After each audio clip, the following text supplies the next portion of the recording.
Hey, it's your boys. We're back again with another brand new episode, killing it with the sound. It's us, MCs. I'm one of your hosts, by the way. My name's Zane. Hi, how you doing? I'm great, thanks. Cool. As always, I'm joined by the gentlemanly gamer, aka GG. How are you? Hello, everyone in Radio Land. Wow, they just keep getting better and better. Those intros. You would think you've got it down to a fine-tuned machine by now, but nope. You just keep winging it. Try to switch it up every episode. Unique every episode. I think I said that last week. You are unique. Yeah, you salt and pepper it in, don't you, Zane? Salt and pepper it in. Give it that je ne sais quoi. That is Zane Taicho's je ne sais quoi. It's the salt and peppering of things into his daily life. How are you, Zane? You doing good? I mean, you answered it already in the intro, but are you doing okay? Yeah. I'd like to think I'm doing good. Just enjoying the Easter. You're doing good. I'd like to think I'm doing all right. You know what I mean? You know when you have like an out of body experience, you reflect back, and you're like, am I doing well? And you're like, yeah, you're doing all right, mate. You're doing good. Are you having an out-of-body experience at this moment, Zane? What's happened to you? Oh, it's good. I'm glad you're doing well, though. I'm glad. Have you had a busy week? You just told me that you've been off work half of this week on some kind of what I can only describe as layabouts holiday, which is delightful. But what have you been doing?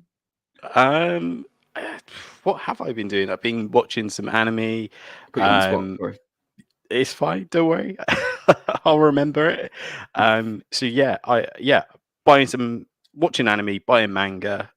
Just been on the hunt for some unique chapters, volumes out there. I read this really crazy one shot called Goodbye Eri by Fujimoto, and you'll cry, you'll say WTF. It was amazing. So you'll laugh, you'll cry, you'll WTF. That's the official marketing campaign. So really good. But yeah, how about you? You been up to much? I've been working. What have I been doing? Friend of the show who's sometimes been on it, Drac. He bought me a comic book which was an Aliens variant. The comic book Alien, which I've never read, but anyway, it's cool. It's a great gift. It's a really nice gift. So thank you very much, Drac, if you're out there. And I need to read that. I've been going through did I tell you I was going through Shang-Chi? Did I tell you that? Yes. It's just ridiculous. Like I finally got to a bit in the book. I'm reading the definitive Shang-Chi, and I finally got to a bit in the book where it's actually just about Shang-Chi, and it's not about the X-Men with Shang-Chi making an appearance or Wolverine with Shang-Chi making an appearance. It's actually about Shang-Chi now. So yeah, I've been reading that. I've got back into Sea of Thieves a lot as well, actually. Yeah, that can be dangerous, right? Salt and pepper some games in there as well sometimes, guys. Yeah. Yes, it is dangerous. I've been on it a lot, and getting my buttocks kicked readily by other pirates out there. But man, it's fun. It's so much fun because they put all the Pirates of the it was a while ago they did it, but they put all the Pirates of the Caribbean stuff in there. So they've got crossovers between the two now. So it's really good. It's really, really good. It's a lot of fun for those out there who are wanting to play an Xbox exclusive game. So on Games Pass, guys, I'm advertising. Sponsor us, Microsoft. What are we doing this week, Zane? What are we doing this week? This week, we're going to give our thoughts, our reactions, our review of The Secrets of Dumbledore, a movie that's been out, just come out, I'd say. It's this week. It literally was released this week. Yeah. Fantastic Beasts: The Secrets of Dumbledore, and I had to think of the whole title because they just get more and more convoluted, don't they? It's ridiculous. They do, yeah. Because was the first one where to find them? Second one was Fantastic Beasts and Where to Find Them. Then the second was Fantastic Beasts: The Crimes of Grindelwald, and then it's The Secrets of Dumbledore. And it's it's interesting. Yeah, I'm looking forward to the next one. Fantastic Beasts: The Thoughts of J.K. Rowling. That'll be the it will be rated R. It will be rated R. HBO Max exclusive. Yeah, exactly. But yeah, no, we'll talk about that. But yeah, what's coming up before then, Zane? We've got our segments. We've got, of course, tips and bits where we like to sit back and talk about some highlights from the news this week. Oh boy, are we going to talk about some stuff this week? But before all of that, do we have some Rage Against the Cage? It wouldn't be an episode of Undisputed Nerds if we didn't have some What's All the Rage with Nicolas Cage, would it? Oh boy. Hit me, Zane. I know you've got something lined up. Come on. What's All the Rage with Nicolas Cage? I was waiting for it, but it didn't happen. He's never on cue with this. This is becoming our thing, guys. This is becoming our thing. It never plays. Do you know what's crazy? I tested it before and it worked fine. Absolutely fine. Let's try it one more time. Ready? All right, go on. I'm a policeman. See the badge? There you go. I did it for you. There you go. You did it. Yeah. Oh, that's so weird. Oh, well, there you go. That's strange. I always look forward to those sound bites every week, and every week you let me down. No, it's fine. It's technical difficulties. It's a bank holiday. We should point out it's a bank holiday Friday in the UK. That's true. So it's Easter weekend, guys. So us in England, we get the privilege of having a 4-day weekend, which is just delightful. It's just delightful. Are you doing anything for this weekend, by the way, Zane? I should have asked you that if you're doing anything this coming weekend. Not massively. Yeah. I mean, we have plans to kind of go on dog walks and take some photos and stuff, but nothing out of the ordinary, I'd say. Well, shall I tell you who is excited about this weekend coming up? This is Nicolas Cage, because it's it's the weekend before his huge movie, The Unbearable Weight of Massive Talent, comes out, which we are planning on doing a review of next week, guys. That is the plan, so we should see it this week. So this week we've got some weird ass Nicolas Cage news again. I mean, this one's great. So again, Zane, I will do the usual typical thing of reading out the headline to you and then getting your reaction and then telling you details of it. All right. So I'll just wait for you to finish that drink. Thank you. Nicolas Cage once showed up to a Nicolas Cage film festival. What? For the past several years, Cage fans in Austin, Texas, have gathered at the Alamo Drafthouse for a screening of popular Cage titles like Face Off and National Treasure. Organizers make a point to invite Craig every single time, though the actor's schedule typically prevents him from attending. However, in January 2017, the actor finally made it, surprising an audience of the Cage Files and sitting for several of his own films. This is where it gets really good. Afterwards, he took questions and delivered a live reading of Edgar Allan Poe's The Telltale Heart.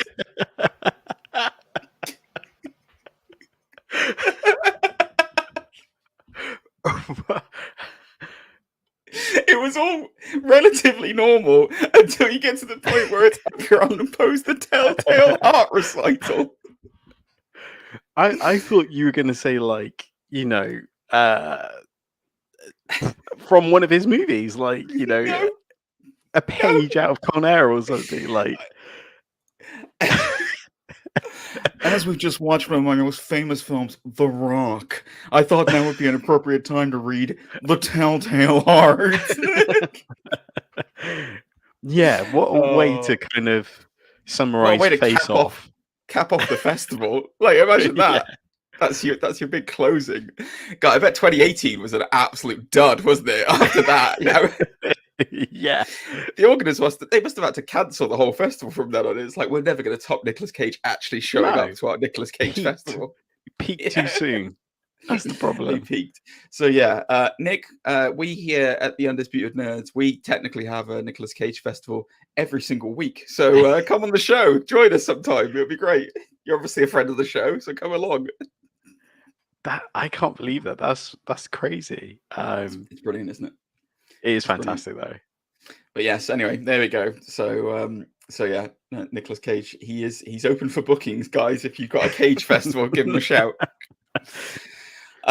So moving on to tips and bits this week. So we've got a range of things going from Marvel to DC, but we start zany baby with something that you're going to be super hyped for.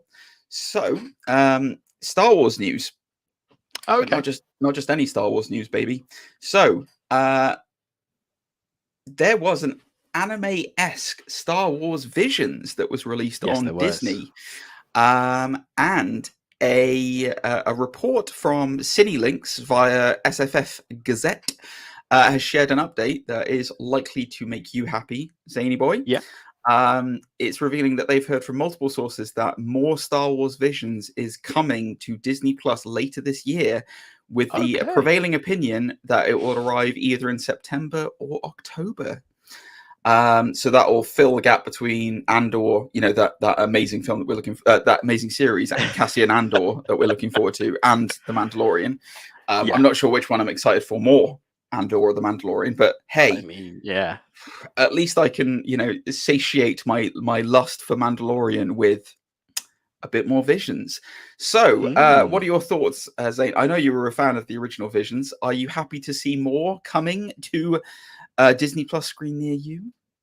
Absolutely, yeah. There was some really unique storytelling with Visions. For those who are unaware of Star Wars Visions, it was more of an anthology. So it was a series of short stories, and each story was created by a different anime studio in Japan. So most popular ones like Mappa, Trigger. So some of them can be really zany, but other ones can be really sort of ground level and really well built in terms of anticipations and such. But yeah, it was really good. Really enjoyed it. So it's coming September or October, guys. So look forward to more Visions in between everything else. Now, Zane, I have just posted to you a picture of something. So we're going to move on from Star Wars into Marvel World, sticking with Disney Plus. Now, I will say this right now, Zane. The picture I've just sent to you, if you can just source the picture, that would be great, because the comments on that, there's an offensive word in one of the comments that we don't want to put on screen. So, but guys, Morbius star Tyrese Gibson has been out and about, and he has been on Instagram this week with a very perplexing Instagram post. So he seems to have been angling for the job of Blade, which is already taken by Mahershala Ali. And it's a weird ass post. I think a lot of people are kind of curious as to why he's done this, whether he's like aiming for the job or whether he's going to be a variant of Blade or what. I don't know. But Zane, what are your thoughts on the insanity that is Tyrese trying to get Blade after he's already been cast?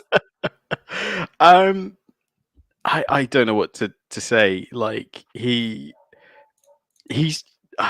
I don't know if you've seen some of the clips from the press tour for Morbius, where he's been like, "Get your interviews in now because I'll be off doing Morbius 2 soon." Like, it's just like this is my cue for you to book me. Yeah, he's very much one of those people that tries to throw it out there into the universe and see if there's any sort of like bite, if you know what I mean. Because there was a thing a couple of years ago where he wanted to be Jon Stewart Green Lantern. Yeah, no. And like he kept posting fan art of himself as Green Lantern and stuff. Yeah, well, I mean, if he's looking for bookings, then I just wanted to let him know that there's a Nicolas Cage festival that goes on in Austin that he should definitely go to. That would be hilarious. Tyrese Gibson turns up at a Nick Cage festival. That would be incredible.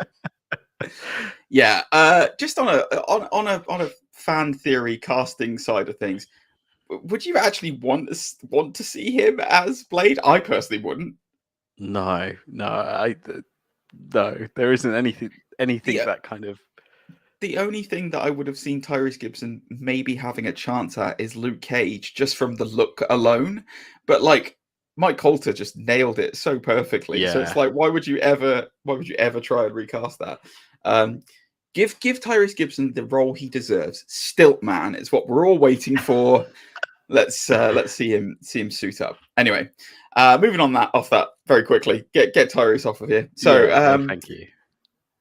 So the Emmys, they are right around the corner, and Variety has shed some insights into Marvel Studios' Emmy plans. Now, there's the nominations have been released for the Emmys. Marvel TV shows ranging from everything from Loki to WandaVision. Actually, WandaVision missed out, but Loki and Hawkeye and that. 23 nominations in total at the Emmys. Wow. Yeah. But the sad thing, it's kind of a sad thing, but also a good thing in my mind, is the Emmy plans seem to have confirmed that Moon Knight and Hawkeye will both not have a second season. They are strictly so they're each being pushed as limited series. Moon Knight has been billed as a one-off from the start, but fans were hopeful for more Hawkeye after those stellar 6 episodes. The door is seemingly closed on Clinton Barton and Kate Bishop getting another TV team-up, as the Television Academy rules and regulations state that. So they were nominated, in the limited series category, I should say. That's why this has come about. Right, I see. The regulations state the program must tell a complete non-recurring story and not have an ongoing storyline or main characters in subsequent seasons. So it effectively shuts the door on Hawkeye and Moon Knight having more seasons because they've already been nominated for this, and that's it. Whether or not that means, my take on this is, whilst they may not have a direct sequel in terms of like what they're doing at the moment, they could always run like a Kate Bishop series, which is just call it something else, not Hawkeye, but like Kate Bishop, and then have it with like it's basically the Hawkeye sequel. But thoughts on this? I'm not exactly disappointed because Hawkeye was an amazing story, and Moon Knight is shaping up to be an incredible story. I'm not really disappointed. What are your thoughts on this one, Zane? Sometimes series can go on too long, can't they? Yeah, absolutely. I think it's great Hawkeye was a limited series because in so many ways you could see it as his retirement sort of thing, like retirement from the role, and it's done everything it needs to do to set up Kate Bishop as the new Hawkeye, if that is in the next sort of movie role. We theorized Young Avengers, maybe even West Coast Avengers or something along those lines. Let's do a West Coast Avengers. That's really really playing into the peaks of Marvel lore, isn't it? Let's do a West Coast Avengers. Forget all the other Defenders that they had or anything like that. Let's just do about it. Yeah, forget about it. It's fine. Yeah, let's just do this. I'm kind of I'm happy that it's a limited series with both of them, and I think that the stories that I think it gives the storytellers a much more ability to be able to hone a story and craft it. I mean, look at Luke Cage and Iron Fist as an example of things where it's like just meandered, didn't it, really? Let's be honest. Yeah. And it got better in the second seasons, but I'm happy with this. So this next one is bizarre. So there is a film coming out at cinemas called The Lost City, which is starring Sandra Bullock. It's also got Daniel Radcliffe in it. Yes. Sandra Bullock has got some very, very strong opinions about Marvel properties, including who should be the next Wolverine. And while sitting next to Daniel Radcliffe, she pointed at him and said the following quote: "Wolverine people, can you please just effing cast him? Just do it. Stop tiptoeing around and having people ask at press junkets. Just cast Daniel Radcliffe already." I don't know where this comes from. Well, there's an image of Daniel. There's an image of Daniel Radcliffe where he's in where he's in a tank top basically, and he looks vaguely. Oh, it's this image. Hang on, I'll send it through, and you can show it for the people who are watching on YouTube right now. But I like Daniel Radcliffe a lot, and I think he can do a lot of things. I'm not sure he can pull off Wolverine, if I'm perfectly blunt. Really? This is what fan casting is screaming for. Because like you said, every sort of interview they've done for this movie, it's like people just asking him, "Are you going to be the next Wolverine?" Yeah. And I just don't see it. No, I don't see it either. I think Taron Egerton is a lot better casting for a young Wolverine. If they're going that route, he's a lot better, kind of like small, square, like bulky guy. Taron Egerton is Eggsy from Kingsman. For those of you who are not aware, I think he's a better casting than Daniel Radcliffe. I think Daniel Radcliffe's done a great job of moving on from Harry Potter, but I can categorically I know for a fact he won't want to get into another big budget piece where he can be typecast very easily. Like, it's not, he doesn't want to do it. He's spent the last 15 years trying to get out of the Harry Potter mold. Maybe less than that. Sorry, 10 years getting out of the Harry Potter mold. He doesn't want to get back into another thing where everyone's going to look at him and go, "Ah, yeah, but he was Wolverine, wasn't he?" So yeah, look at Robert Pattinson. It took him just as long to shake off Twilight. Who? Robert Pattinson. Yes, yeah. Robert Pattinson. Right, got you. Okay, cool. Yes, I got you. Emo Bruce Wayne. Yeah. Emo Bruce Wayne, that was it. Yes, I remember. Floppy hair Wayne. Yeah. Yeah, wonderful. Yeah, no, I can't see it myself, and but I love Daniel. I love Daniel Radcliffe greatly. I think he's a fantastic actor, but I do not see him as Harry Potter. I don't see it. I do not see it. Right. So last bit of Marvel news this week. Yeah. Oh, Zane, he's at it again. Paul Bettany is at it again, Zane. So Paul Bettany was recently on the Late Show with Stephen Colbert, and he was asked on Colbert, by Colbert, will he appear in the Doctor Strange sequel as White Vision? And his response was as follows, and I'm going to quote directly. Okay. Yes, no, yes, no, yes, no. Am I in Doctor Strange? What do you think? That really is a great question. And again, I said I was going to be entirely honest with you. You're asking, am I in Doctor Strange? Yes, no, yes, no, yes, no. I don't know. Am I? What do you think? I can neither confirm nor deny that I am instead and aforementioned Doctor Strange.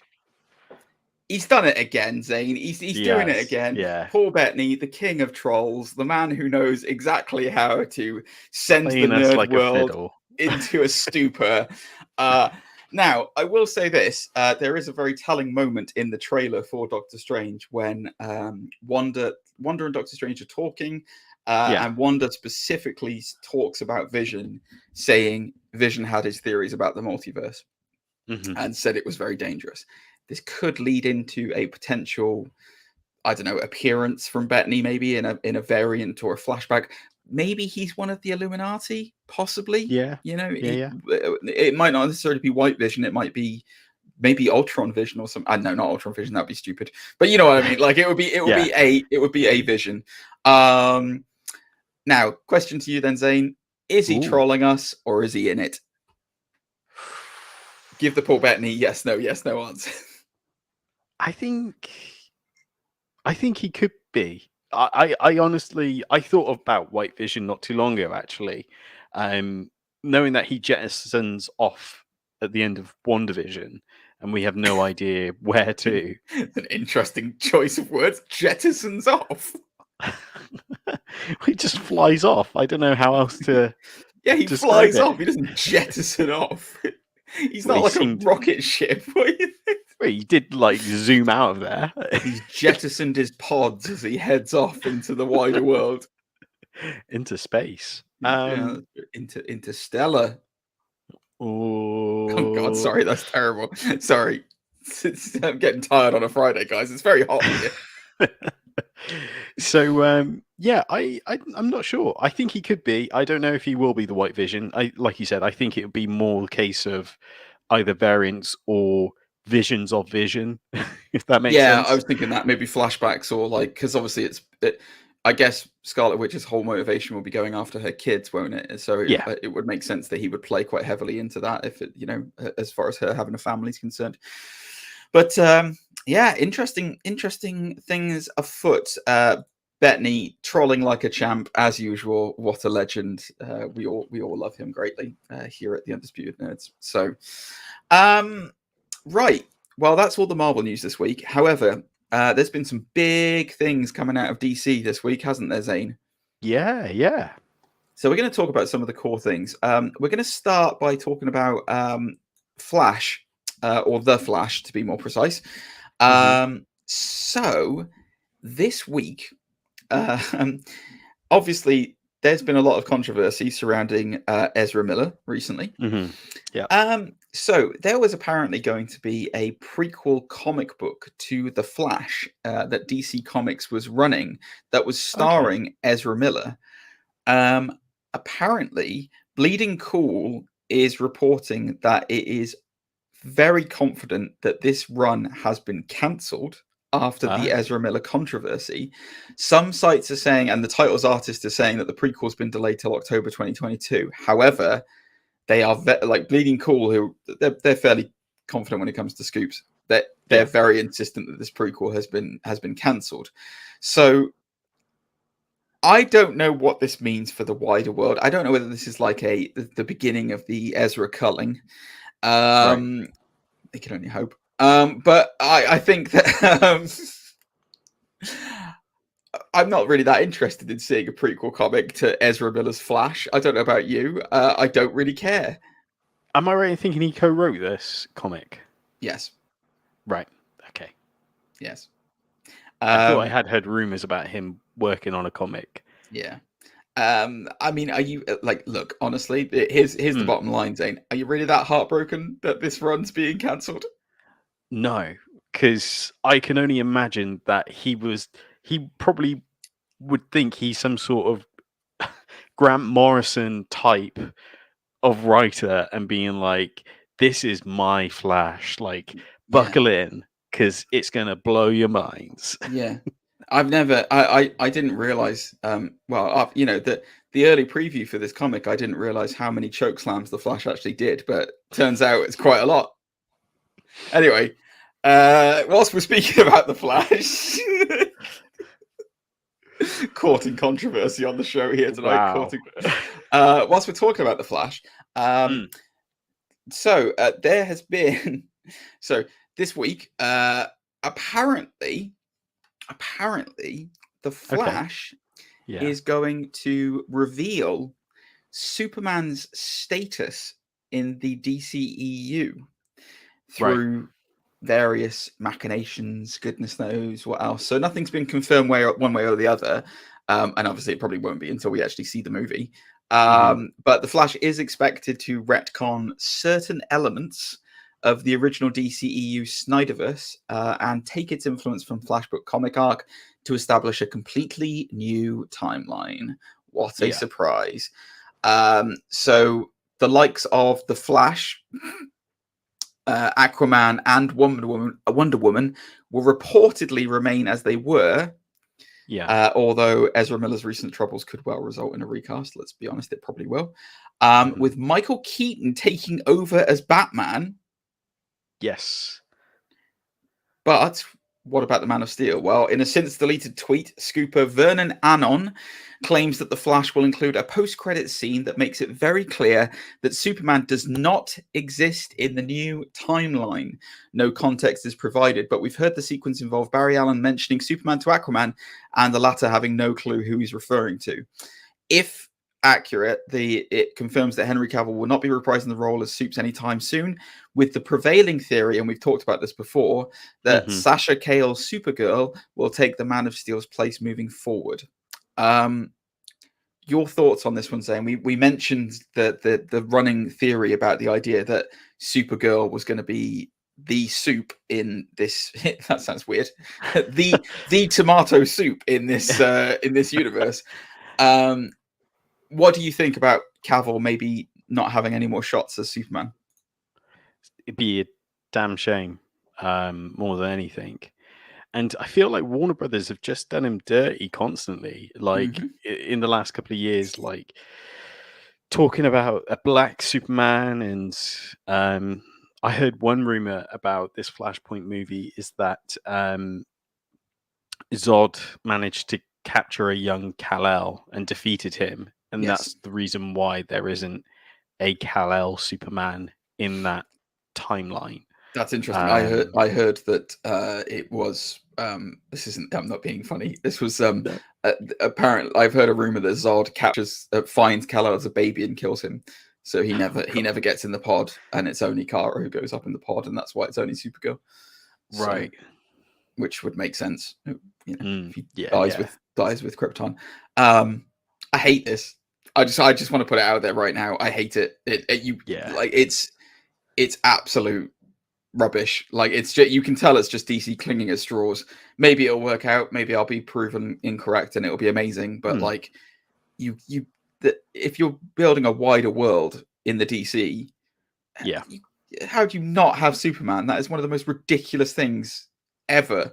Like, certain things were so, like Spider-Man, for example, was so much of a priority for MCU that they did a deal with Sony to get him back in, because he's that much of an iconic character. You can't have a DC universe without Superman. It's ridiculous. So I personally hate this, but good luck, Warner. You know, give it a go. Did you see the reveal of Keaton's suit? I did. Well. Okay, I saw a promo image that supposedly reveals Michael Keaton's suit, which is, I mean, it's unbelievable. Do you want me to get? I've got the image of it here if you want it. Yeah, send it to me. I mean, honestly, all it looks like is that somebody's just done like Microsoft Paint and put like old Michael Keaton cowl on the face of the 1992 Batman Returns. It has that artist render feel about it, doesn't it? It's why I wasn't going to bring it up, because it's just shash. Like, I don't really care. For those of you who are watching on YouTube, basically, picture Batman Returns Batman. That's it. Black belt, not yellow though. Zane. Come on. Yeah. I'm going to say this right now, right? But when we met Michael Keaton's Batman in Tim Burton's 1999, when we met him in the 1989, he was a young crime fighter, right? Yeah. So he was learning his craft, honing his craft, and in the Flash, he's going to be an elderly crime fighter.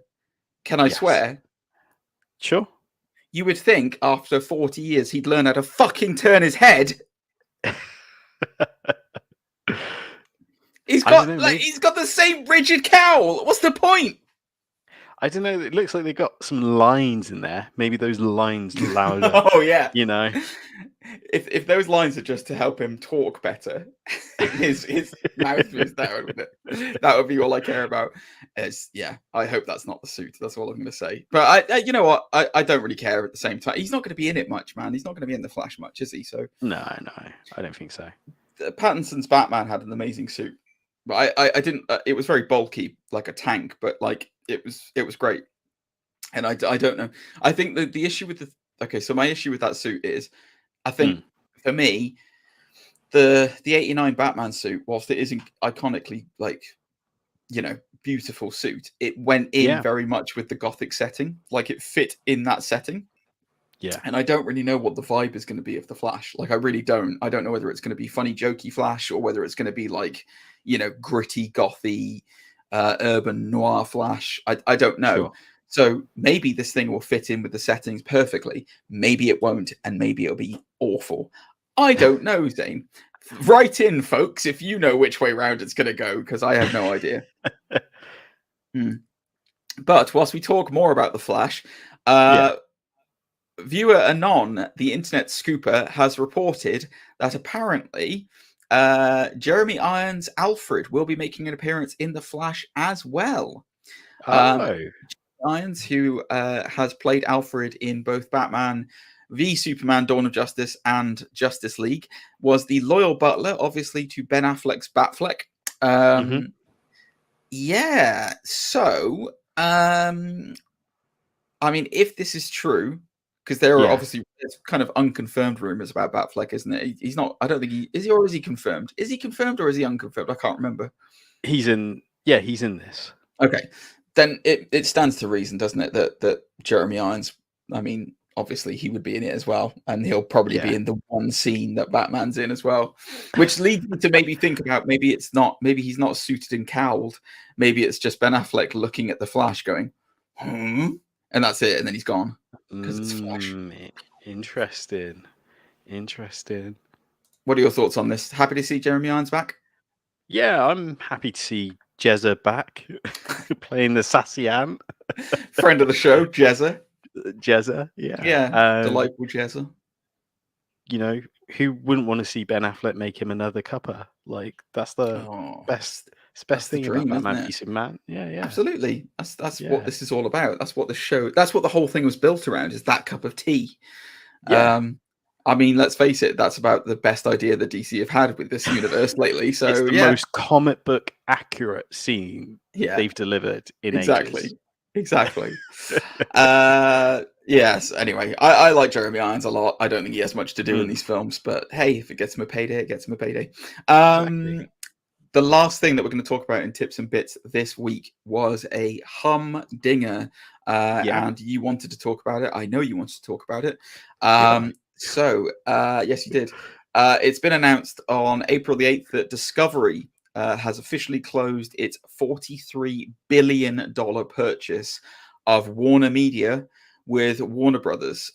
Discovery CEO David Zaslav stating, "Today's announcement marks an exciting milestone, not just for Warner Brothers not just for Warner Brothers Discovery, but for our shareholders, our distributors, our advertisers, our creative partners, and most importantly, consumers globally." CEO speak. With our collective assets and diversified business model, Warner Brothers Discovery offers the most differentiated and complete portfolio of content across film, television, and streaming. We are confident we can bring more choice to consumers around the globe while fostering creativity and creating value for shareholders. I can't wait for both teams to come together to make Warner Brothers Discovery the best place for impactful storytelling. Now, this is notable for two things. Three things really. One, it's a massive merger, and it changes the scope of Warner Brothers and their direction completely. Two, something that I know that you wanted to talk about was the fact that after that, they have claimed that they are going to wipe the slate clean pretty much with the DCEU and reimagine how they do things with it. That's the first thing. The second thing. The third thing is hilarious because we'll talk about what this means for the DCEU soon. Well, after I've said this, you don't know about this one. Shortly after the acquisition, shortly after it became official, the hashtag "Restore the Snyderverse" began trending on Twitter. So there were several tweets that went out. It basically went it started to trend on Twitter. But yes, as you can imagine, the Snyder fans went absolutely ape tartar for this and want the Snyderverse restored. Do you think Discovery's finally going to restore the Snyderverse to its former glory, Zane? I don't think so. Just because from what I saw of this, they wanted more sort of IPs on not as popular, like on secondary characters, I think is the terminology they used. They used the Joker as a shining example, that as in the indie movie starring Joaquin Phoenix. Yeah, that famous secondary character, the Joker. Right. Yeah, so they want more focus on that to oppose to but I think there was another sort of mention. They said that they felt that Superman had been lacklustered or something. They haven't portrayed Superman the best way that they could have, which is a real interesting point to make. It's weird because I feel like this whole situation with the Flash and everything is just going to be it's going to be a mess, isn't it? I mean, what's going to happen is the Flash is going to rewrite time, start a new universe, and then they're going to do it again and just wipe everything again. It's like, oh, by the way, Superman's dead. Except he's not. Surprise! He actually won the fight as a baby against Zod and managed to escape Krypton exploding. It's ridiculous. I have nothing. I mean, you and I, we're wrestling fans, so Warner Media currently hosts a wrestling show that we enjoy. So my attention was kind of completely on that in this whole buyout situation, because I was like, oh, I wonder what the future of that's going to be. But this is just madness, isn't it? Let's be honest. It's just bizarre. Zane, what would you like to see them kind of go back to the drawing board with then? Where would you like their focus to be in terms of new characters? Oh wow. In terms of new characters, I guess just double in on the sidekicks. I feel like that's a safe thing to do now. Like, we've had success with shows like Titans. Young Justice is still going now. Like, even though it's an animated show, it's doing really well, I guess, for it to have another season and such. So it only seems to make sense to double down in that sort of regard. I know, again, talking from my sister's point of view, you double down on your booster golds, the questions, the huntresses of the DC universe. But I guess it's just a massive toy box to play with, isn't there? Really? Oh my god, The Dark Justice Leagues, Constantines. Dark Justice League, bring back Ezra Miller as the Flash. Perfect. He fit in absolutely perfectly. For God's sake. No, I think that it's. I think DC. Honestly, I genuinely think DC is missing a huge trick with their cosmic stuff. Like, they have not explored their wider cosmic universe at all. Yeah. The New Gods is a great example of that. Like, do some stuff with Mr. Miracle and with Big Barda. Do you think they'll do New Gods after Eternals though? It was totally different, Zane. It's not the same kind of thing at all. I know, but it's kind of Jack Kirby's kind of. No. I don't know. Yeah, okay, so first of all, two things. First of all, the Kirby thing, like, Eternals wasn't Kirby. Like, I mean, the original comic was very Jack Kirby, but, like, the film itself stripped away a lot of that, like, a lot of what made it bombastically crazy. Like, it really did. Yeah. They tried to ground it too much. Like, Eternals was just not a good movie, man. It just wasn't well done. Yeah. Like, it was just boring. Like, it was really boring, like that film. But, like, I mean, I'm not saying necessarily you have to set it on New Genesis. I'm not saying you have to do like a New Genesis story. But Mr. Miracle and Big Barda are amazing. Like, they're like they're an amazing like tandem together. And, like, it would be really interesting to tell that story, and also probably a much more gateway opening way to introduce us to Apocalypse and Darkseid, because, like, I think one of the biggest speaking personally, I think one of the biggest problems that they always seem to have with the DCEU at the moment is you can't really associate, like, not associate, what's the word? I want to say empathize, but it's not. It's when you have something, like, when you have a character in a film that you can put yourself in their shoes. What's that? I can't remember what that word is. I can't remember what the word is. Anyway, when you can identify with that character, when you can identify with somebody and you can see the world through their eyes, and it's a great gateway into that world. There's not really anyone like that in the DCEU at the moment. Like, Superman kind of has Lois. I get Lois is kind of the introduction into that. Yeah. Wonder Woman, it was the reason why Wonder Woman like the original Wonder Woman worked was that Chris Pine's character in that was exactly that. He was like the oh my god, this is like a world of gods and I'm just a bloke. And like Mr. Miracle. So the idea behind Mr. Miracle's, like, powers is he's the master of escape. So there's nothing you can put him in that he can't escape from. Anything. But that's not kind of an otherworldly crazy power. You know what I mean? It's very identifiable. And then he falls in love with Big Barda, who used to be a Knight of Apocalypse, like one of Apocalypse's warriors. Series. And they run away together. And so, like, it would be a great, like, I think it could work really well as, like, a gateway story into this, like, fantastical, crazy cosmic world, where it's just like, oh, it's a very relatable story about two people who fell in love and, they just happen to come from this bizarre background. But there just doesn't seem to be any of that in this world at the moment. Do you know what I mean? Yeah. From the sounds of it, and Juliet, the New Gods. Well, as long as they don't, yeah, but I wouldn't have them poison themselves at the end of it. Well, obviously not, no, but Yeah, we've already got the floppy hair in that universe with Robert Pattinson, so that'd be perfect. The Romeo and Juliet Leonardo DiCaprio haircut is on Robert Pattinson at the moment, so they're slowly introducing that a piece at a time.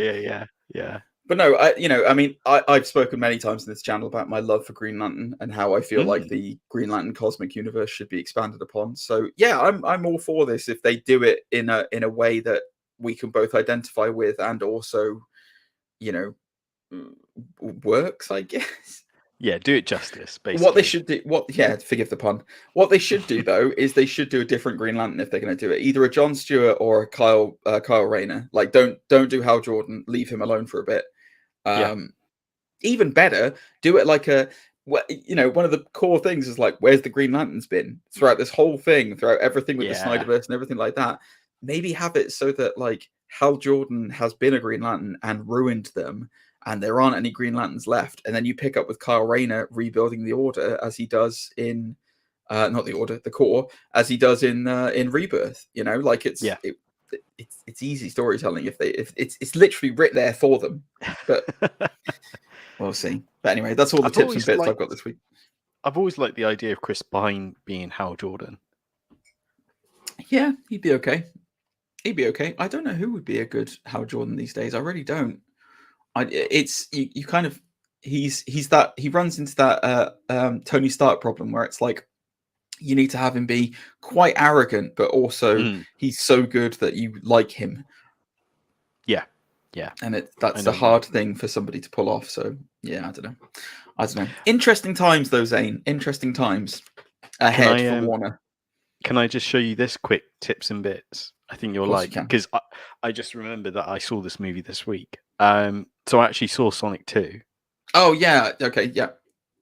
And I'm just like blown away of like how successful this movie is. Jesus Christ. 71 million. IGN have done a post saying Sonic 2 is Jim Carrey's biggest box office opening ever. As the movie has earned 71 million in its first weekend. I think this is like the most successful video game movie as well. I mean, I'm not surprised by that. Is it also the best video game movie we've ever had? Potentially. I mean, because obviously, let's be honest, the competition's not exactly high, is it? As far as that's concerned, what's a better one? Assassin's Creed. Jesus Christ! Oh, wow, what a callback! I hadn't even thought of that. I think the only one. I mean, there. I'm trying to think. We should totally. Oh man, that's our next tier list, mate. Yeah. That's our next video game movies. Video game movies, yes. And if the Robert Patrick Double Dragon is not in that list, then I quit the show. I don't think I. You're missing out. That is some early 90s catastrophe. Oh, it was great. Yeah. The Mortal Kombat movie actually wasn't bad. The new one, I mean. It wasn't bad. It's not good, but like it wasn't bad either. But no, I've heard very good things about Sonic, and I love the fact that Sonic beat Morbius the Living Vampire, which was hilarious as well. I just find that very funny. So there you go. But anyway. I know you're not one for trailers, but did you see the trailer for Stranger Things 4? I haven't yet. No. I know. It's not that I'm not for no, don't get me wrong, right? I'm not. It's not that I'm not for trailers. I just think that at this point now, it's gotten to the situation where I feel like the trailers can give away too much, and it ruins my enjoyment of the thing. Where I'm just like, oh yeah, that's that bit from the trailer. Oh yeah, that's that bit from the trailer, and it's just like, nah, just let me experience it. Like the Batman thing. I think in my mind, I'm at the point now where I'll watch the first trailer, and then that's it, and then I won't watch a trailer after that. Yeah, because that first Batman trailer is still for the Robert Pattinson's The Batman. That is still one of, if not the best trailers I've ever seen in my life. Like the Something in the Way trailer is just unbelievably good. The Matrix trailer as well. The Matrix Resurrections trailer was so good as well. The Rabbit Hole trailer, like that was amazing as well. That pulled me into the film. Like, the trailers should make you want to go and see the film and give you just enough to be like, yeah, I really want to see this. Not here's the whole film in a trailer. Here's all the best bits. Yeah, exactly. So, yeah. Anyway, it is what it is. But that's tips and bits, guys. Was there anything we missed that you want to see or want us to talk about? Then write in. But this week we're getting onto the main event topic now. Yes. We've both been to see. I think this might be why we're a bit tired tonight, Zane. We've both been to see Fantastic Beasts, The Secrets of Dumbledore, or as I prefer to call it, Fantastic Beasts. Warner want you to know Dumbledore's gay. He's really gay, guys. Everyone just remember Dumbledore's gay. We really want to get that across. Was that the secret? Was that the secret? That is the secret. He's gay, guys. Spoiler alert, he's gay. So yeah, we're going to be going into the film and talking spoilers, guys. So obviously, heads up, it will be a very spoilerific review of this. So if you haven't seen it yet, pause the video, go and watch it, and then come back to us. Welcome back. Welcome back, Zane. My God, you want to get into this movie? Yeah, I guess it's fair that, like every movie, we decide if this is undisputed or disputed before we get into more spoilers. What do you want to tell us what it's about first? No, I don't. Because I don't think I quite understand what it's about. It's about the villain from the last film called Grindelwald, who's played by Mads Mikkelsen. If I've pronounced that correctly. You have. Was that the same villain as last time? He looked kind of different this time. Yes, he did regenerate into, dare I say, a better actor. From the last movie. But yes, this is the sequel to The Crimes of Grindelwald, which was a sequel to Fantastic Beasts and Where to Find Them. So in this various plot, Grindelwald wants to get Ezra Miller, the nephew of Dumbledore, to assassinate Dumbledore, whilst Grindelwald tries to manipulate the Ministry of Magic into becoming the Prime Minister of Ministry of Magic. Yeah, like and then Grand Wizard of the Ministry or something like that, isn't it? Yeah, and then declare war on the Muggle world and have the wizard community out of hiding and become the supreme lifestyle. I don't know what you can call it really, but he's the Magneto of the wizarding world. Yes, he really is. Very much like Dumbledore is the Professor Xavier. It's like Dumbledore wants him to live in peace and harmony with the Muggles, and Grindelwald believes that the wizarding world are the superior race and should take over. You've never seen that comparison before, have you? I never would have put the two and two together until you said that. That is, I've heard other comparisons in the past. Yeah. Some would say, Professor X and Martin Luther King, and I thought you were going to say Martha Stewart. Then I was like, what? Yes, Professor X and Martha Stewart, both whizzes in the kitchen. Yeah, this One is humanity. Yeah, I think it's the first time anyone's compared J.K. Rowling to Stan Lee, but yeah, I think it works. Yeah, I mean, yeah, I think you've pretty much covered it there. And then Newt Scamander's just in this. Yeah, it's from interviews with Jude Law, because I would never have got this until he said this in his interview. This is almost like the first interpretation of Dumbledore's army, his like secret band, Order of the Phoenix, or yeah, basically. Yeah, I think so. To give a bit of information. So the reviews for this film have been exceedingly mixed. Exceedingly mixed. It's currently sitting at 50% on Rotten Tomatoes as of recording this on the 15th of April. It came out this week. Thursday night previews, it raked in $6 million, which is actually quite a solid number for Thursday night preview. So projections wise, it should do okay. It should do okay.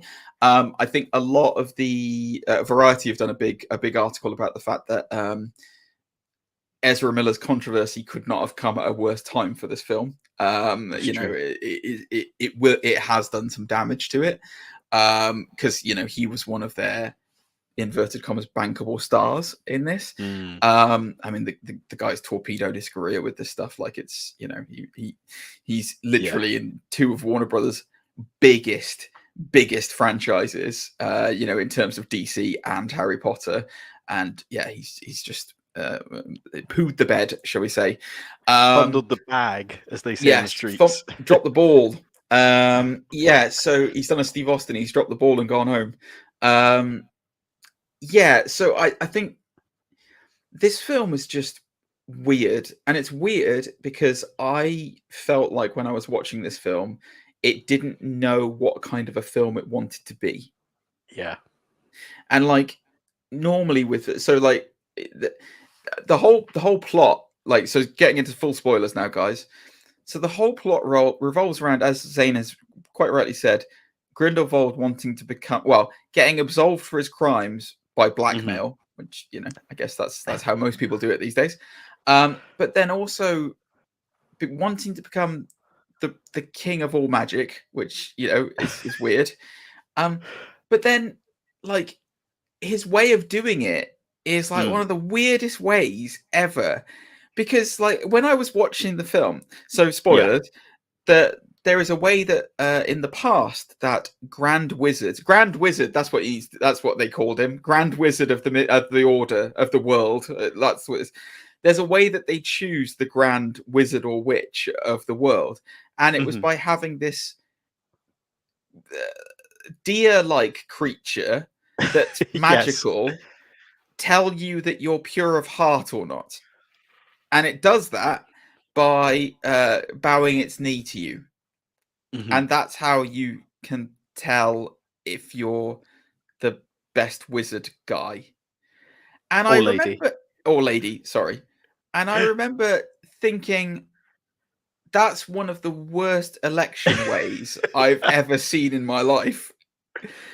And I don't know how anyone in that world can be happy with that process, where it's like, what order of democracy? That is a dictatorship. That is a pure dictatorship, Zane. You've got a little jerk who just decides who's going to be the Grand Wizard because it dropped its knee. For all you know, the thing could have a cramp and it's gone down on its leg by accident. Well, this is the crazy thing about it, because I'm pretty sure, actually, before I even get into that, Dolph Lundgren's in this, and he gives a performance. Is he? He was the advocate of Grindelwald. The German Minister of Magic guy. That's Dolph Lundgren. That is not Dolph. That is not. I'm pretty sure that's Dolph. No, you're wrong. I thought Dolph Lundgren was dead. Dolph Lundgren's dead, isn't he? Hang on, I'm looking that up. Keep talking. I'm looking that up. They leave, as you say, everything to chance on he has a conversation where he's like, let the people vote, and we have to make sure that they vote, and yet I'm listening. I'm listening. Keep going. Yeah, and they let everything to chance on, like you said, on a baby deer to bow. Right. Yeah, a baby deer bow. It's the weirdest thing. I'm trying to find the cast listings for it and see this guy.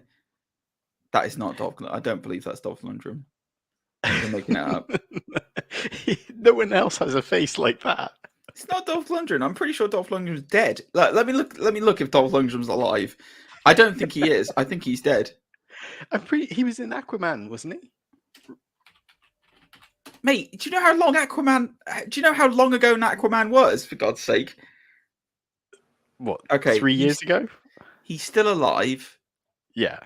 but that's not him. Hang on. Yeah, this is thrilling podcasting here. Just absolutely This is so intense. Like, I can't wait. Dolph Lundgren is not in the cast listings for Fantastic Beast. No. No. I will find out who that guy is. I can't remember what that guy's name was. Zola, wasn't it? Or something? Helmut Zola. No. It's not Jacob Kowalski. They made it a very German name. I can't remember what it was. Excuse me. Anton Vogel. It was Oliver Masucci. Oh, was it really? Oliver Masucci was Vogel. Yes. It was. He was not it. He's most famous for being Adolf Hitler in Look Who's Back. Yeah, he's a German actor. He's done a lot of he's done a lot of German film. Famous for almost also famous for starring in Crocodile Attack, the TV movie. Yeah, he's a German actor. He's not been in much. I thought that was honestly, he looks identical to Dolph Lundgren. It's not Dolph Lundgren. No, we can here at the Undisputed Nerds podcast, we can confirm it is not Dolph Lundgren. But yeah, it was just a weird, like the thing that really annoyed me about that whole deer bow thing is that you can tell that they were like, okay, so we've got quite a solid Grindelwald versus Dumbledore thing. That's good. Yeah. We've got the plot written out. We know it's going to be the two of them, but they can't really attack each other because they've got this blood pact. Okay, that's cool. And then somebody in the Warner Brothers office and said, "Hold on a minute, guys. Wait. But this is a Fantastic Beasts franchise. What are we going to do with Eddie Redmayne?" And they were like, "Oh no, we forgot about Newt Scamander. Oh no. Oh, what are we going to do? Do you think we can write in some kind of hokey election thing where you have to use a unique beast?" You've done it again, Clive. That whole thing was just to shoehorn him in. A magic beast in, yeah. It's weird because like you said, the whole plot seems to revolve around like a baby deer and making sure a baby deer knows you're pure of heart and everything else. It's just really weird. Really weird idea. Feels made up on the spot as well, because you can tell like these last three movies haven't been, oh my god, one whole sort of cohesive through storyline. So again, spoilers for the film, guys. There's a part. So I remember when Harry Potter was this fun, family-friendly thing that you took the kids to at Christmas time. You know, it was like Harry Potter. Everyone can associate with wanting to be a wizard when you're a kid and using magic. That's awesome. Yeah. You know, it's like really nice, like thing. Within the first 10 minutes of this, they murder two animals, and I was like, "What the hell is that? What's this?" Because like even in Harry Potter, it wasn't as like horrifically violent, because it's pretty horrible, man. Those scenes are pretty nasty. I was getting choked up, and I'm like, you know, I'm a 30-something-year-old man, and it's like, geez, okay, all right, this is pretty extreme. Can you tell me why Newt Scamander's baker friend was in this? Sort of. So. Something that's new to this movie is that Grindelwald has the ability to see fragments of the future. After horrifically murdering an animal at the beginning of the film, yes. Yeah. And one of Dumbledore's secrets is to sort of make sure Grindelwald doesn't see the full picture and tries to confuse what they're planning to do and how they get involved. And part of that confusion is to have Mr. Kozlowski, the comedy relief for the last two movies, to make another appearance in this and to be a decoy in so many ways. It's the thing we were all waiting to see happen. Him come back, you know, it's the main draw of the franchise. Obviously, yeah. Baker Kowalski coming back. Yeah. Let's run through. Okay, let's run through a couple of things quite quickly with this. So, first of all, People who are good in this, okay? Yeah. Jude Law is excellent as Dumbledore. He's really good, and you can genuinely see this like air of like ultra intelligence, almost arrogance in terms of kind of what he does, but also that immense, also humble nature behind him and kindness. Yeah. It's an interesting performance that he does, and he's very good at it. Mads Mikkelsen. Just quickly on Jude Law's performance, I don't know if you notice, but he does a Michael Gambon. Yes, impression. I did notice that. Yes, I know, it's great. It is great. It's a great way to link it through. Yeah, I was very happy to see. I technically shouldn't have done a Richard Harris impression though, because technically Richard Harris is. Was that his first performance? Well, there we go. I don't know. Yeah. But yeah, Mads Mikkelsen is. I like Johnny Depp. I've nothing against Johnny Depp whatsoever, and we won't go into the reasons why he was replaced on this show right now. But Mads Mikkelsen is better as Grindelwald than Johnny Depp was. He's just much more sinister. He's much more like intimidating and imposing, whilst also that kind of air of like, I'm better than you and you know it, MJF style. He's just really good. Like, he's really good at everything, but he's good in this. Eddie Redmayne is still great. Like, Eddie Redmayne is still really good as Newt Scamander, and he just doesn't.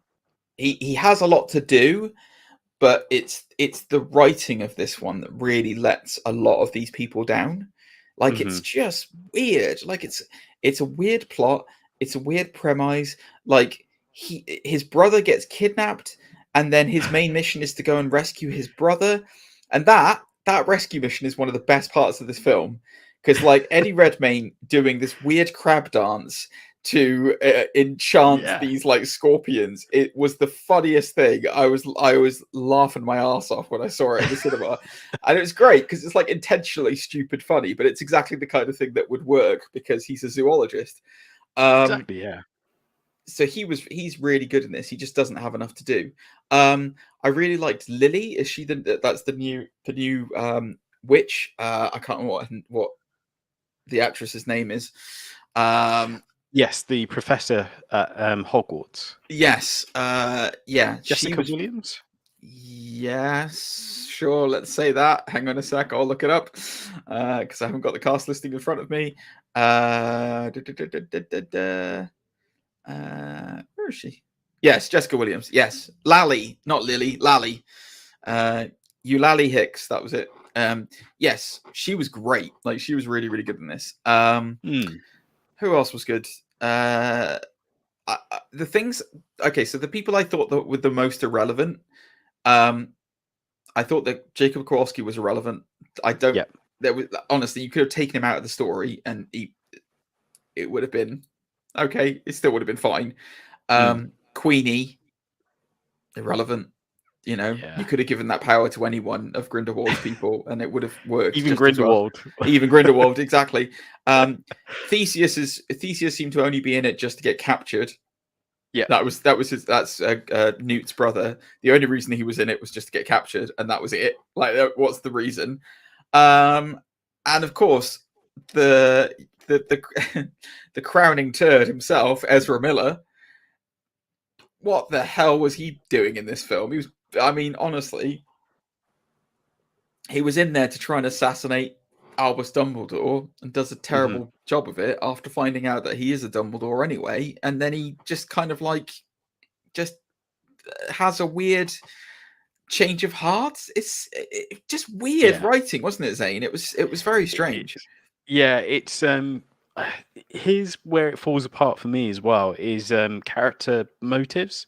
Because, as you mentioned, Theseus Scamander is in this. Oh, what a mouthful. Newt's brother. Watching the second movie before watching this one, his fiance, who was a Lestrange, dies at the end of the second movie. And I thought going into this, okay, maybe his character motives that he wants to get Grindelwald because he took away his fiance, etc., etc. When actually that sort of mission is passed on to Yusuf. Oh my god, yeah, that character. What the hell was that all about? Who almost plays like, I guess, a very watered down Snape role where he has to infiltrate and get Grindelwald's trust.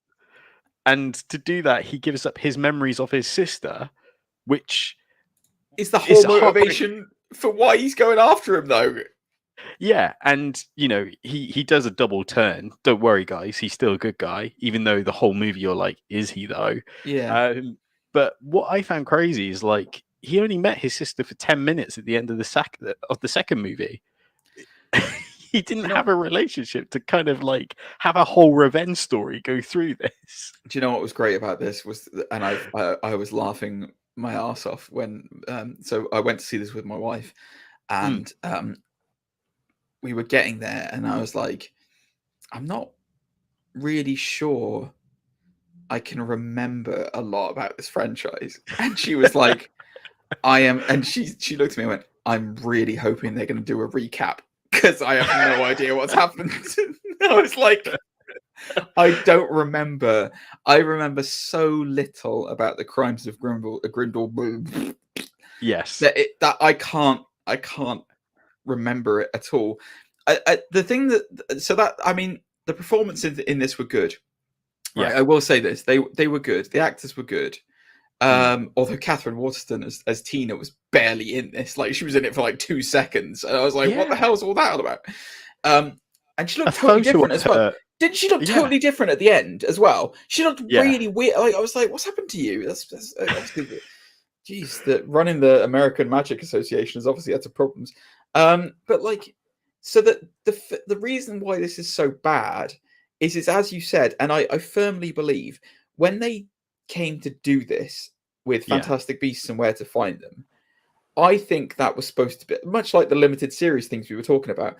I think that was supposed to be just one standalone film, and that was it. Done. And I think Warner Brothers then went, "Oh, what are you talking about? It's done really well critically and box office. We've got a hit here." I think what they wanted to do, was because Grindelwald turns up at the end of that film. Yeah. And I think to this day, they wanted to do different spin-offs of Harry Potter. I think they wanted to have the Fantastic Beasts thing be a standalone movie and then do a Grindelwald Dumbledore story leading into Harry Potter. But then what it feels like has happened is the studio's got hold of it and said, "Oh, you can't do a film without Eddie Redmayne in it. You can't." Because he's Oscar-winning Ready Edmayne. He's Ready Edmayne. Yeah, because he's ready. Eddie Redmayne. Yeah, Ready Edmayne, that famous actor who we're getting in instead of Eddie Redmayne. Red Ed, as some would say. Red Ed, yeah, exactly. Oscar-winning Red Ed. Call him in. Red Ed, he's really good friends with Oscar. You know what I mean? But yeah, like it just feels like they've just gone, "Oh yeah, well, Fantastic Beasts and Where to Find Them did really well, so we're going to have to make sure that Eddie Redmayne's in all of the sequels." And it's really detrimental to the story. Like, it's really bad. And this film suffered so much from not having Eddie Redmayne be in it, but having him be such a focal part of the story when they want to take the story in a different direction. It's not about Newt anymore and his like gang of like Queenie and Jacob and it's not about them anymore. It's about Dumbledore and Grindelwald. And like the one of the best bits of this movie, it's not particularly well written, but like one of the best bits of the movie is when Jude Law and Mads Mikkelsen meet at the restaurant at the beginning of the film to talk to each other.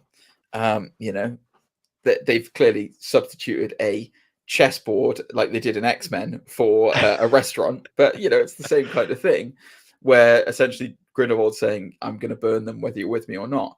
And it's a really nice scene, and like the whole idea of the blood pact stopping them because they were so in love, the blood pact stopping them from fighting each other was really good until the end, which we'll talk about that in a bit as far as like the breaking of that curse is concerned. The solution to all of this from Dumbledore was to now a couple of things here: make a whole bunch of different suitcases, to hide Newt Scarmanter's suitcase so that Grindelwald wouldn't know which one had the ancient deer in it that would stop. So, sorry, let's rewind a bit. I haven't explained. I'm sorry. So, Grindelwald's big plan is to use the enchanted corpse of one of these deer creatures to pretend that he is pure of heart and gets voted as the Grand Wizard Peabody guy. However, much to his surprise, the beginning of the film, where we see the said creature that gets murdered giving birth, she actually has twins. And Grindelwald doesn't realize that. So there's two. One is alive and one is undead. Now, so the big plan is to have Dumbledore display this alive creature in front of Grindelwald and prove that he's not pure of heart. Yeah. However, his way to deceive is to make lots of different cases and have everyone go off and be in different directions and confuse it. The old switcheroo. As my wife pointed out, when the lady goes into the briefcase store to get the exact same briefcase made, the lady asks for half a dozen, and the guy makes her 4. So that guy's clearly very bad at his job. What did you think about the grand ploy at the end of this film to deceive Grindelwald after we had what I can only describe as an hour and a half of just randomness? Yeah, it's what I found peculiar is that they went to an actual leather workshop in Germany to get the suitcases replicated instead of just using magic. In a series of movies where magic is the answer and solution to everyone's problems, a simple replication spell doesn't sound that difficult.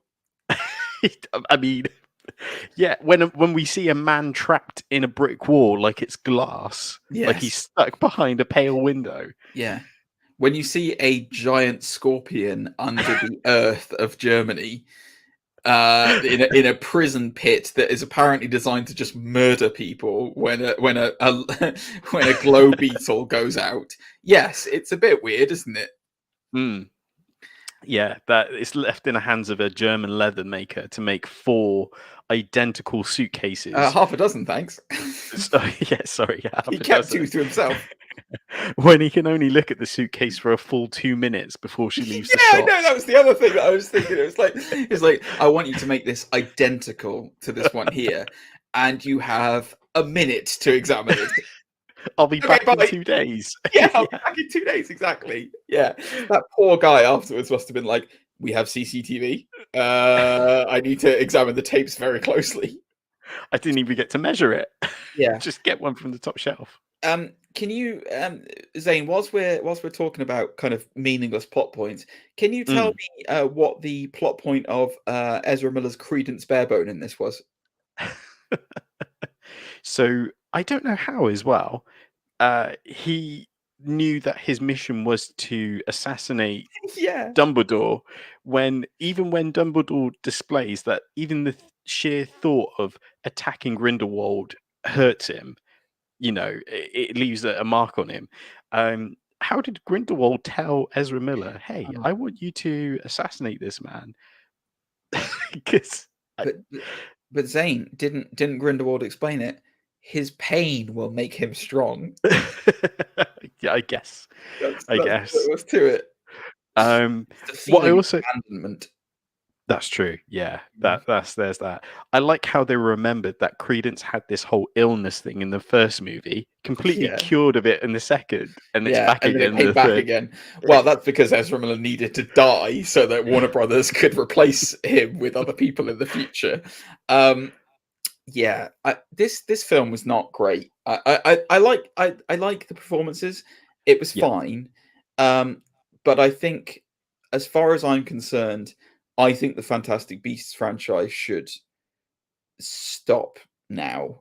In name, anyway. Like I think that there were 2 thoughts I had as when I came out of the cinema with this, and it was either Eddie Redmayne, so Newt Scamander, Eddie Redmayne, and his gang. So Yeah. Jacob and Queenie and Tina and all Tina. these other. Yeah. They need to either go, Yeah. like just go and be done and no more. Mhm. Or I was thinking what Warner Brothers should do with this, and it would. I think this is a good idea, right? So they should split these stories out, because this film just felt too bleh altogether. It felt too smashed altogether. Separate those two things out. You can double up on your money, double up on your franchises quite easily. You know, it's like in blackjack. You double down, split the two out. You've got your Albus Dumbledore Grindelwald story, where Dumbledore has to go after Grindelwald now that the curse has been broken. And that, that's all Oh yeah, that happens at the end of the film, by the way. The blood pact is done, so now they can hurt each other. So have that be its own movie, where like Dumbledore's building up his army, as it were, and obviously he's still friends with Newt. Here's what I think they should do with the Fantastic Beasts side of this, right? And I think this is a great idea. Tell me what you think of this, Zane, right? Yeah. I think they should have Eddie Redmayne go on a magical-esque safari where he has to stop magical poachers from taking magical safari like animals, and he goes on this big, like almost like an African adventure, but like in the magical world. I think that'd be awesome if they had like that is like as a Fantastic Beasts and Where to Poach 'Em, as its own movie. And you could make a lot of money off of that with a bankable star like Eddie Redmayne, and then you have your Dumbledore versus Grindelwald plot, and you make a ton of money off that. But don't keep pushing these two stories together. Yeah, no, you're right, because I have to admit, like the first, I guess, 10 minutes, like you said, when he delivers the babies, the deers and stuff, I thought it was poachers. I thought that was like the thing happening there. But yeah, you're right. Like if you did go on some sort of weird sort of safari, or Pokemon Snap style, like him looking at all these magical beasts, Pokemon sort of thing. Go, you mean? Yeah. Yeah, Pokemon Go, I guess. I got the rain down in Africa. They could license that song; it would make a fortune.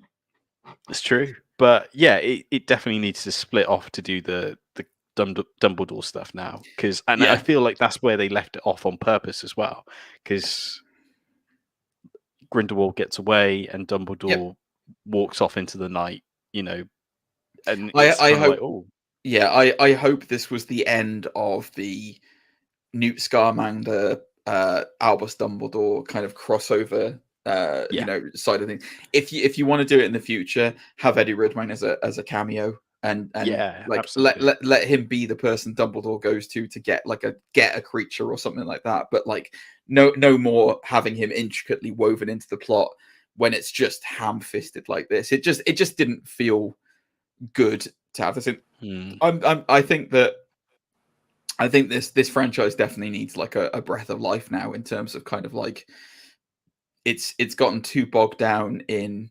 It was nice in Fantastic Beasts and Where to Find Them, seeing the American side of the magical world, and this just felt like it was flogging a dead horse, basically. Absolutely. You need to divide it up. Have the Dumbledore, Grindelwald thing take place in like England again. Like have it back at the Hogwarts kind of, like which is what most people want to see, really, honestly. You want to see early Hogwarts and all this kind of setup and establishment for Harry Potter, and have that as its own story, and then have Eddie Redmayne doing his beast thing in other parts of the world. It doesn't have to be Africa; it could be Asia, like going through any number of Australia. Different locations. Yeah, exactly. But have it where he's against a set of people that's goals aren't to take over the world. It's they're trying to harm these beasts that he wants to protect. Could really just Mando this up, really. If anything, like it could spin off into its own little series. That could spin off to its own little series or movie. Either way, they could really, take a leaf out of the Star Wars playbook and Yes. Mandalorian and everything else up. So yeah. The book of Newt Scamander. I'm looking forward to it coming to Disney Plus. There is a book. It's called Fantastic Beasts and Oh yeah, that's good. That's true. That's true. On that note, yeah, I hadn't even thought of that. Yeah, all right, fair enough. But there you go. Well, guys, what did you think of Fantastic Beasts: The Secret of Dumbledore? He's gay. Just to let you know, he's really gay. We're going to really hammer that home in the film, just to tell you in every scene he's in, almost, that he's in love with a man. He's really gay. That's the full title. Did you like it? Did you hate it? Were you like us and very ambivalent towards it? Let us know. Zane, how can people get in touch with us? You can let us know on Instagram. Of course, you can let us know on Twitter at Undisputed Nerds. You'll find us on all the platforms. Of course, you can email us. Email us nerdsundisputed@gmail.com. Yes, I've got it up on the screen. Look at that. You always almost forget it. Just before we do close off, did we say if we thought it was undisputed or disputed? Disputed. Easy. Yeah. I'm going to say undisputed. I'd watch it again. I wouldn't watch the second one again. I'd watch it just because Ezra Miller dies. Well, he doesn't actually die, does he? But they did that. That is very clearly him being written out of it. Like, he will not be back for another Fantastic Beasts, whatever they do with it movie. He will not be back. Fantastic Beasts and Flash's Flashpoint. It's the ultimate crossover. Wow, that was great. That was the most withering takedown of me I've ever seen you do. Brilliant. Content you bring to my channel. But yeah, let us know, guys. You can reach me at Instagram. On Instagram at gentlemanlygamer. You can also find me on twitch.tv/gentlemanlygamer. I stream every Monday at the moment. Currently doing Resident Evil, but I'm thinking of switching and doing Sea of Thieves a lot in the future. Nice. I'm thinking of switching it up, Zany baby. We'll see. I might become more Sea of Thieves content on my channel for a while. So that'd be cool.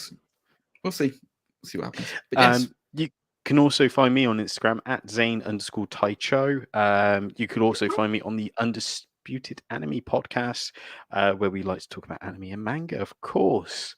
Loads of things going on over there, by the way. Yeah, all right. Rub it in.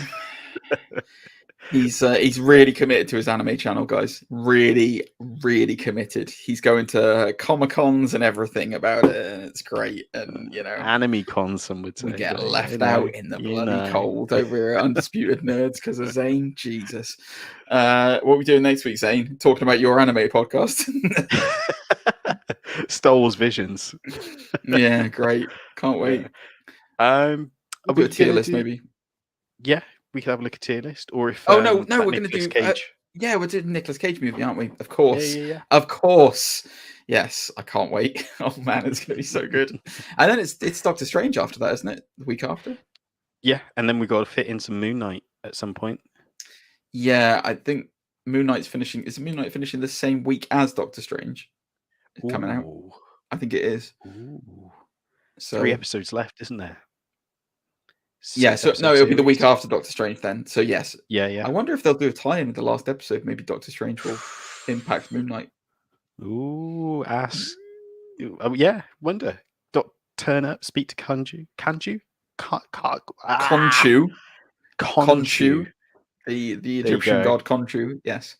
I saw a meme the other day that was really funny, which was the Eternals.